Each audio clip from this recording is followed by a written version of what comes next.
आप सभी दोस्तों का 9 PM स्टोरेज चैनल की फैमिली में एक बार फिर से स्वागत है।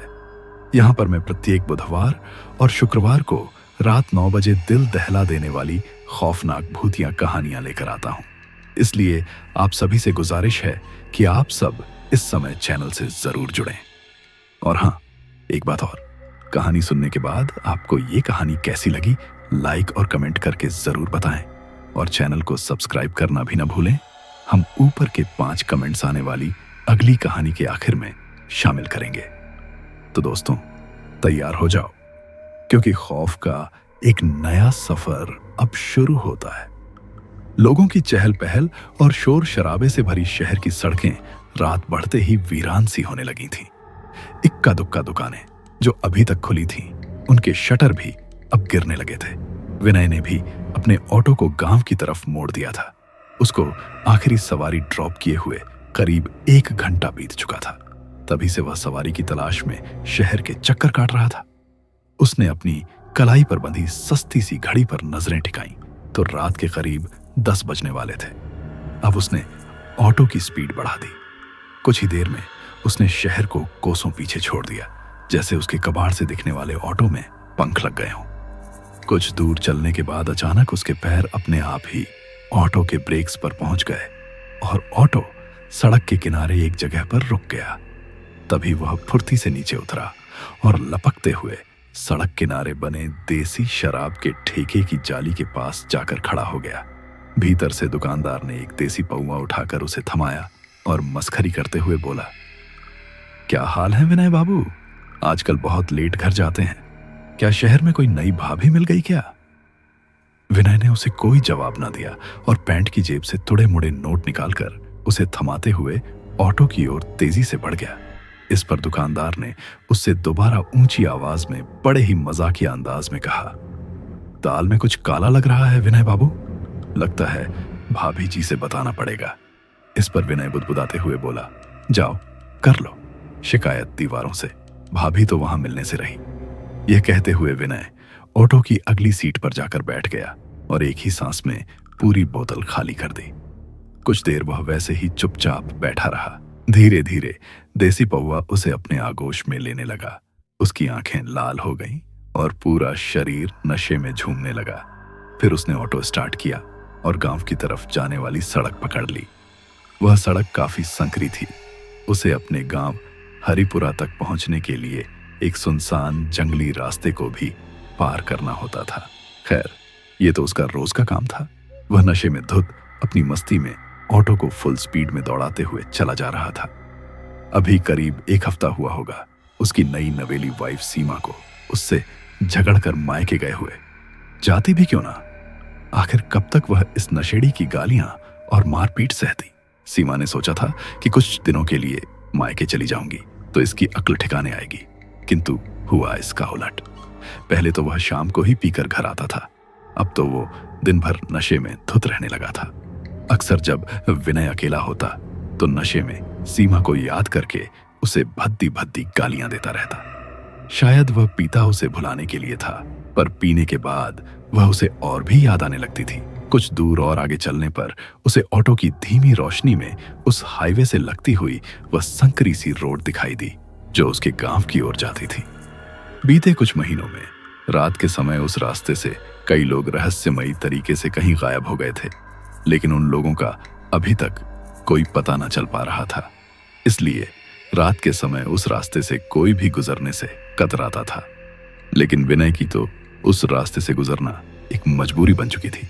जैसे ही उसने अपना ऑटो सड़क पर मोड़ा, वैसे ही एक छोटा सा जानवर सड़क किनारे उगी झाड़ियों से निकलकर उसके ऑटो के नीचे आ गया। ये देख विनय ने तुरंत ऑटो रोक दिया और लड़खड़ाते हुए ऑटो से नीचे उतरकर मोबाइल की टॉर्च जलाकर देखा तो उसकी हंसी ही छूट गई। एक काले रंग की बिल्ली सड़क के बीचों बीच पड़ी तड़पते हुए अपनी आखिरी सांसें गिन रही थी। विनय ने नशे में झूमते हुए ठाके लगाकर कहा, रोज मेरा रास्ता काटती थी तू, आज तेरा ही कट गया। ये कहते हुए वह पलटकर ऑटो में बैठा और ऑटो स्टार्ट करके चल दिया। सड़क पर बेजान पड़ी उस काली बिल्ली के चारों तरफ बस उसका खून ही खून फैल गया था और उसके शरीर में अब कोई भी हरकत ना हो रही थी।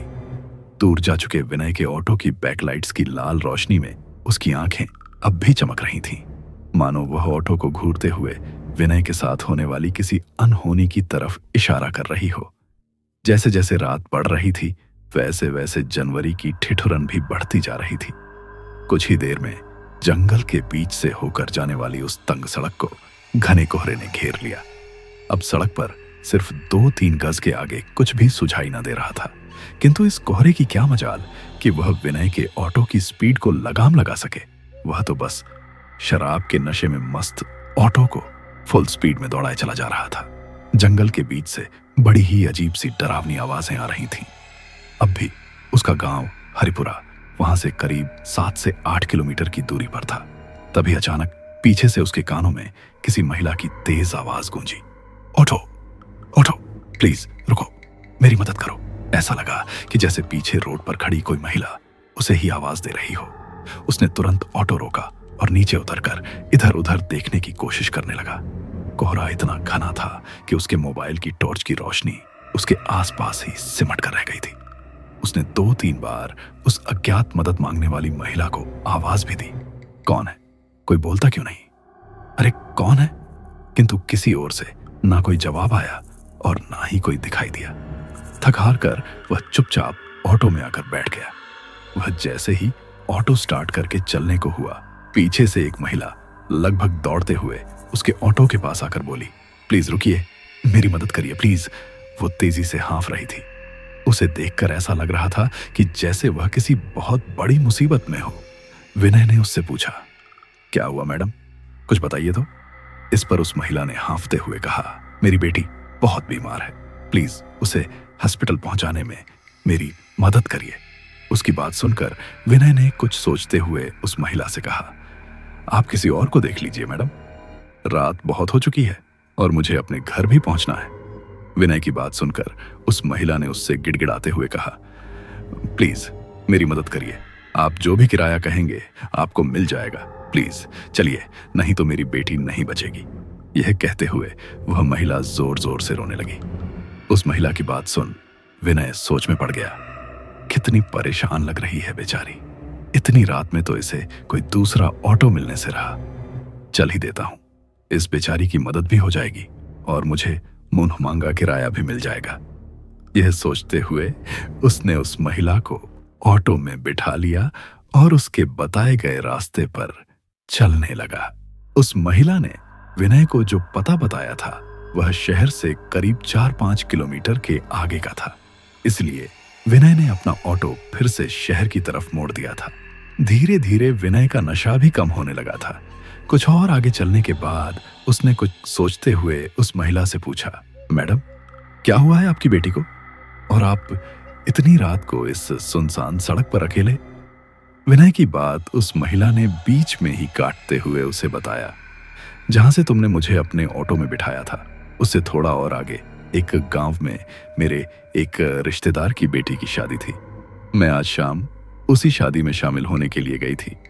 तभी अचानक मेरी बेटी शनाया ने मुझे फोन करके बताया कि उसकी तबीयत बहुत खराब है और आप जल्दी से घर आ जाइए। सुबह तो वह बिल्कुल ठीक थी और कॉलेज भी गई थी। दोपहर में जब वापस आई तब भी बिल्कुल फिट थी। फिर अचानक पता नहीं क्या हो गया उसे। मैंने जैसे ही उसकी तबीयत खराब होने की बात सुनी, अपनी स्कूटी उठाकर घर की तरफ निकल पड़ी। लेकिन रास्ते में मेरी स्कूटी खराब हो गई, जिसे मैंने एक चाय की टपरी पर लॉक करके खड़ा कर दिया और सड़क पर लिफ्ट की तलाश में पैदल ही निकल पड़ी।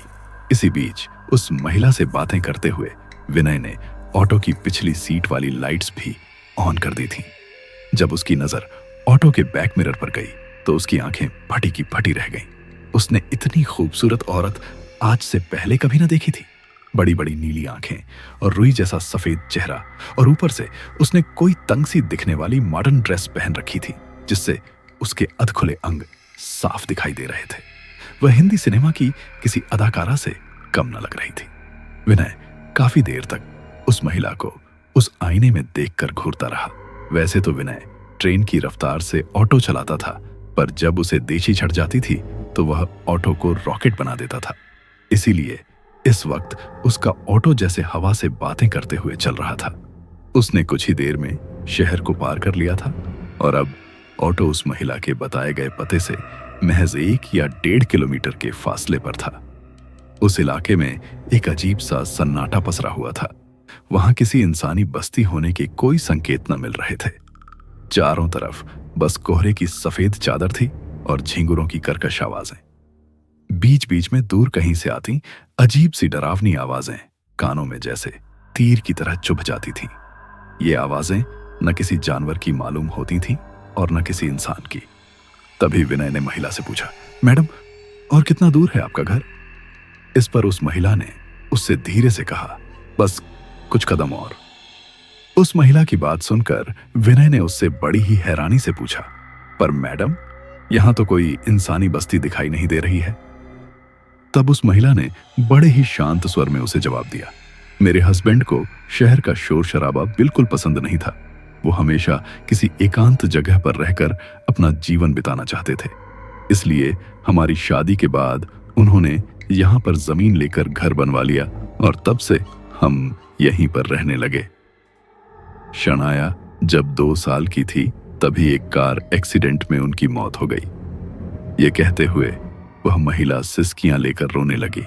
कुछ दूर और आगे चलने पर उस महिला ने एक जगह विनय से ऑटो रोकने के लिए कहा तो विनय ने ऑटो साइड में लगा लिया। जैसे ही ऑटो रुका, वह महिला नीचे उतरकर तेज कदमों से रोड के किनारे बने एक मकान का गेट खोलकर उसके भीतर चली गई। विनय चुपचाप ऑटो के पास खड़ा वीराने में बने उस खूबसूरत मकान की जलती हुई रंग बिरंगी लाइटों को ताक रहा था। जब काफी देर तक वह महिला अपनी बेटी को लेकर मकान से बाहर नहीं आई तो विनय धीरे धीरे परेशान होने लगा। वह बार बार उस मकान के गेट की तरफ देखते हुए ऑटो के आसपास ही चहलकदमी कर रहा था। काफी देर इंतजार करने के बाद जब विनय से रहा न गया तो उसने मकान के भीतर जाकर देखने का फैसला किया। जब वह गेट के पास पहुंचा तो देखा कि गेट पहले से ही खुला था। कुछ संकोच करते हुए वह दबे पांव मकान के भीतर दाखिल हो गया। जब वह कुछ और आगे बढ़ा तो उसे सामने एक लोहे का मजबूत दरवाजा दिखाई दिया। शायद वह दरवाजा उस मकान का मुख्य दरवाजा था। जब विनय ने उस दरवाजे को धीरे से पीछे की ओर धकेला तो वह आराम से खुल गया। जैसे ही वह उस दरवाजे से भीतर घुसा तो उसने खुद को एक बड़े से हॉल में पाया। उस हॉल में पीले रंग की हल्की रोशनी थी। उसने हॉल में चारों तरफ देखा किंतु उसे वहां कोई दिखाई न दिया सिवाय एक पुराने से दिखने वाले सोफे और दीवार से टंगे एक मकड़ी के जालों में कैद बाबा आदम के जमाने के टीवी के। शायद ये उस महिला का लिविंग रूम होगा। तभी विनय की नजर उस हॉल के एक कोने में बनी लोहे की सीढ़ियों पर गई। वह धीरे धीरे उन सीढ़ियों के पास आया और ऊपर की तरफ गर्दन उठाकर देखने लगा। उसने देखा कि जहां पर वे लोहे की सीढ़ियां खत्म होती थीं, वहां से एक तेज रोशनी नीचे तक आ रही थी। वह चुपचाप खड़ा यह सब देख ही रहा था कि तभी उसे ऊपर से किसी के कदमों की आहट सुनाई दी। ऐसा लग रहा था कि जैसे कोई ऊपर की मंजिल पर चल रहा हो। शायद ये कदमों की आहट उस महिला की ही होगी। यह सोचकर विनय ने उस ओर अपनी गर्दन उठाकर आवाज दी, मैडम, हेलो मैडम, जल्दी करिए, मुझे अभी घर भी पहुंचना है। जब उस ओर से कोई जवाब ना आया तो वह उन सीढ़ियों से चढ़ते हुए ऊपर की मंजिल की ओर बढ़ने लगा। जैसे जैसे वह सीढ़ियां चढ़ते हुए ऊपर की ओर बढ़ रहा था, वैसे वैसे मकड़ी के सैकड़ों जाले उसकी देह पर चिपकते जा रहे थे। वह बार बार अपने चेहरे से चिपके हुए जालों को अपने हाथों से हटा रहा था। ऐसा मालूम होता था कि जैसे उन सीढ़ियों पर बरसों से कोई चढ़ा ही ना हो। उसने अपनी कलाई पर बंधी घड़ी पर लिपटे हुए जालों को हटाकर देखा तो रात के करीब 12 बजने को थे। वह लगातार उस महिला को आवाज देता हुआ ऊपर की ओर बढ़ रहा था, किंतु उसे दूसरी तरफ से कोई जवाब ना मिल रहा था सिवाय उन कदमों की आहट के। जब तक विनय सीढ़ियां चढ़ते हुए ऊपर पहुंचा तब तक वहां से उन कदमों की आहट आना भी बंद हो गई थी। उसने सीढ़ियों पर खड़े खड़े ही सामने की तरफ देखा तो उसे वहां एक बड़ा सा हॉल दिखाई दिया। वह हॉल जैसे दूधिया रंग की रोशनी में नहाया हुआ था। शायद यहीं से तेज रोशनी नीचे तक पहुंच रही थी। वह चुपचाप खड़ा यह सब देख ही रहा था कि तभी उसे उस हॉल से किसी के गुनगुनाने की आवाज सुनाई देने लगी। ऐसा लगा कि जैसे कोई युवती खुद में मग्न होकर कोई गीत गा रही हो। उसने फिर से 2-3 बार उस महिला को आवाज दी, मैडम, मैडम, कहाँ हैं आप? अब की बार भी उसे दूसरी ओर से कोई जवाब ना मिला। बस कहीं पर कोई अज्ञात युवती कोई रहस्यमयी गाना बड़ी ही तल्लीनता से गुनगुना रही थी। विनय ने हॉल के भीतर जाकर देखा तो उसे वहां पर कुछ भी ना दिखा। तभी उसकी नजर उस हॉल से सटे हुए एक बाथरूम पर गई। जब वह उस बाथरूम के करीब गया तो उसे ऐसा लगा कि जैसे वो रहस्यमयी गुनगुनाहट वहीं से आ रही हो। उसने जब उस बाथरूम के दरवाजे से कान लगाकर सुनने की कोशिश की तो उसे लगा कि जैसे कोई भीतर नहा रहा हो। भला इतनी रात को कौन नहा रहा है? ये सोचते हुए उसने एक बार फिर से आवाज दी, हेलो मैडम, क्या आप यहीं पर हैं? जब उसे दूसरी ओर से कोई जवाब ना मिला तो वह मन ही मन बुदबुदाया, आखिर कोई बोल क्यों नहीं रहा है? इतनी देर से आवाज देते देते मेरा गला तक सूख गया है और न जाने वो मैडम कहां गुम हो गई हैं। अभी भी उस बाथरूम के भीतर से वो गुनगुनाहट लगातार बाहर आ रही थी कि तभी उसकी नजर उस बाथरूम के दरवाजे के ऊपर लगी हुई स्टील की जाली पर गई। तो उसने सोचा कि क्यों ना मैं इस जाली से भीतर झांक कर देखूं कि आखिर इस बाथरूम में कौन है। ये सोचते हुए वह उस दरवाजे के बिल्कुल करीब जाकर अपने पंजों के बल खड़ा हुआ और उस बाथरूम के भीतर झांकने की कोशिश करने लगा। उसकी हाइट करीब 6 फीट से ऊपर थी, इसलिए उसे उस जाली के भीतर देखने में कोई खास परेशानी ना हुई। किंतु जैसे ही उसने उस बाथरूम के भीतर का नजारा देखा तो वह तुरंत उस जाली से पीछे हट गया। उसने देखा कि उस बाथरूम के भीतर एक सुंदर युवती गुनगुनाते हुए नहा रही थी और उसकी निर्वस्त्र पीठ उसकी ही तरफ थी।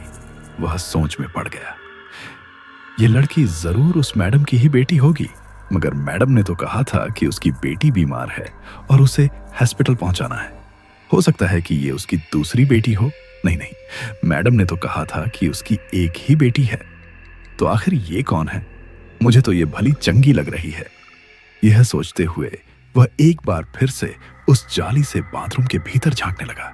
तभी उस युवती ने अपनी गर्दन 360 डिग्री पर गोल गोल घुमाते हुए उसकी तरफ देखकर अजीब सी भयानक आवाज में कहा, टॉवल दे दो ना प्लीज। उसका अधजला सा भयानक चेहरा और लाल लाल दहकती हुई आंखें देख विनय का नशा पल में छूमंतर हो गया। तभी अचानक उस हॉल की दुधिया बत्तियां अपने आप ही जलने बुझने लगी। विनय उल्टे पांव चिल्लाते हुए सीढ़ियों की तरफ भागा।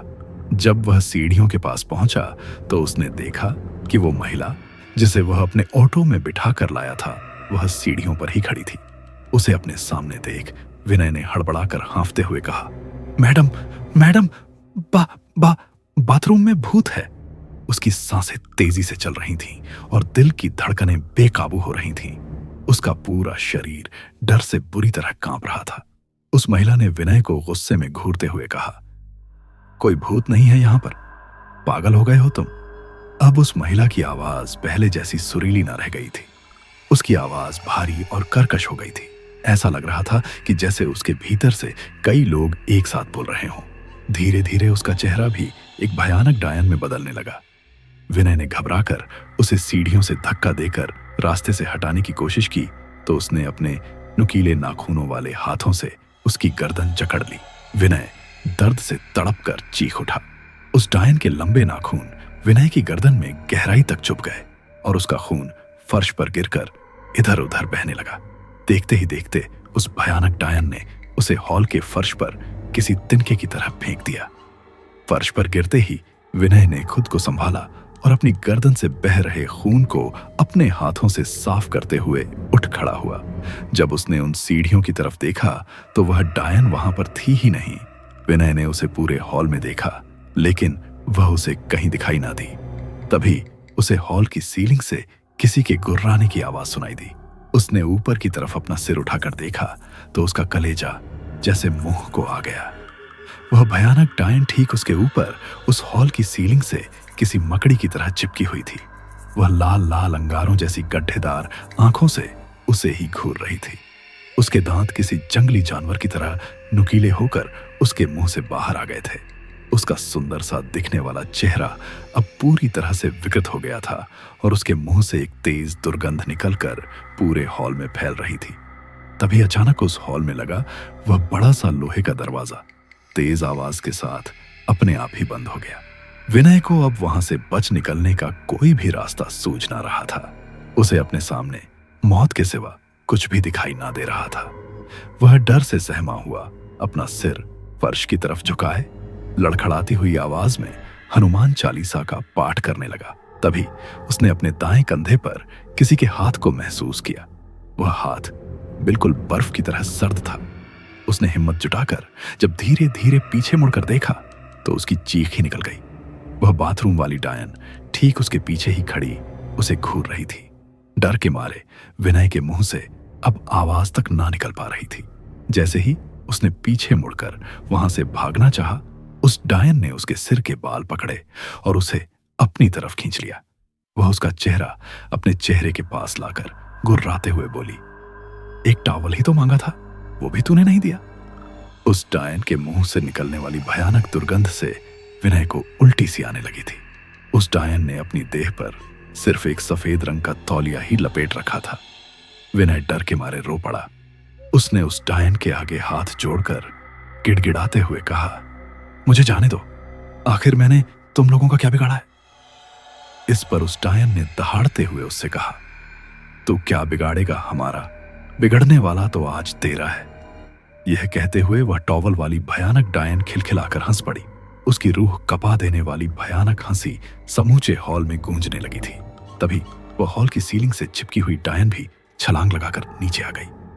उसने अपने लंबे और गंदे नाखूनों वाली हथेली को विनय के चेहरे पर घुमाते हुए कहा, यही है मेरी बेटी शनाया, पता मेरी बेटी से शादी करेगा।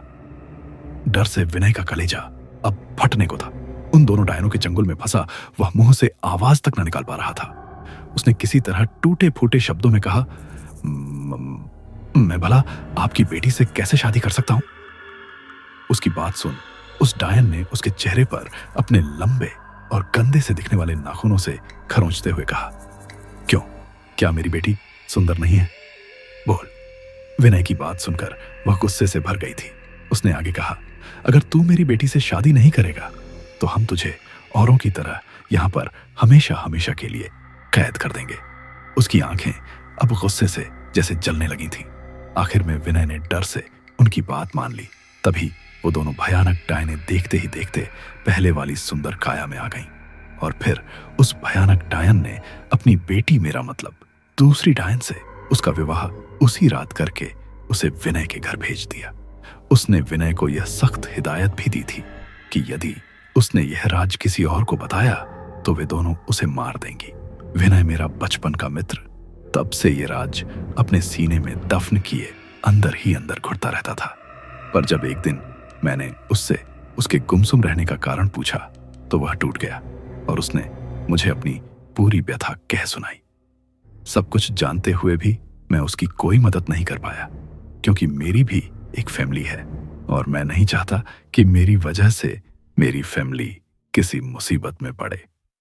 तब से मैंने भी उसे उसके हाल पर छोड़ दिया था और अब कभी कभी ही उससे मिलता था, वो भी उसके घर पर नहीं बाहर।